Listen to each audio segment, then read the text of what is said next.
তো বেশ অনেকদিন থেকে তোমাদের সাথে কোনো ব্লগ শেয়ার করা হচ্ছে না। তো এই যে দেখতে পাচ্ছি আজ আমাদের ঘরে সত্যনারায়ণ পূজা। আর এই যে আতপ জাল আর একটা কী চাল বলে আমি জানি না, তো এইগুলো মা সাজায় রেখে দিয়েছিলো, তো আমি নিয়ে আলি।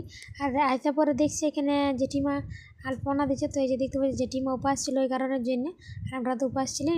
তারপর দেখতে পাচ্ছ ধূপ গাছ তুলতে এসে গেলছি, আর দেখতে পাচ্ছ কত খারাপ জায়গায় বাইরে হয়েছে, কিন্তু পূজার কাজে লাগছে। আর বেশিরভাগ খারাপ জায়গায় বাইরে হয় জিনিস, মানে এরকম পূজার কাজের জিনিস। তো তারপরে এই যে দেখতে পাচ্ছি এখানে পূজা স্টার্ট হয়ে গেছে, ছেলেগুলো আমাদের এখানে বসে আছে। আর আমি একটু ছাদ থেকে ভিডিও করছি তোমাদের সাথে শেয়ার করার জন্য, কেন কি বেশ অনেকদিন হয়ে গেছে কোনো ভিডিও শেয়ার করা হয়নি তার কারণের জন্য। আর এই যে দিকে দিদা বসে আছে আমার। তারপরে এই যে দেখতে পাচ্ছি হয়ে গেল পূজা, এরপরে আরতি দিচ্ছে। তো এরপরে আমিও আরতিটা মানে নিয়ে নেবো। তো সবাই 2 টাকা করে, 2-1 টাকা করে, 5-10 টাকা যেহেতু সবার পয়সা দেয়। আর এখানে মানে এইটা হাতে করে মাথাটা নেই। তো এই যে দেখতে পাচ্ছি ফাইনালি আমিও নেওয়ার জন্য চলে আসছি। আর এই যে দেখতে পাচ্ছি সবাই নিচ্ছে এইখানে। তো তোমাদের কাদের কাদের ঘরে পূজা হয় আর কাদের নাই হয় একটু জানাবে কমেন্ট করে। মানে পূজা সবার ঘরে হয়, কিন্তু সত্যনারায়ণ পূজাটা বলছি আমি।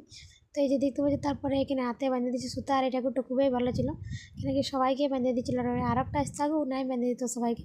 তো এই যে দেখতে পাচ্ছি ভোগ নিয়ে নিলি। আর ব্লগটা এখানে শেষ করলে তোমরা কেমন লাগলো জানাবে।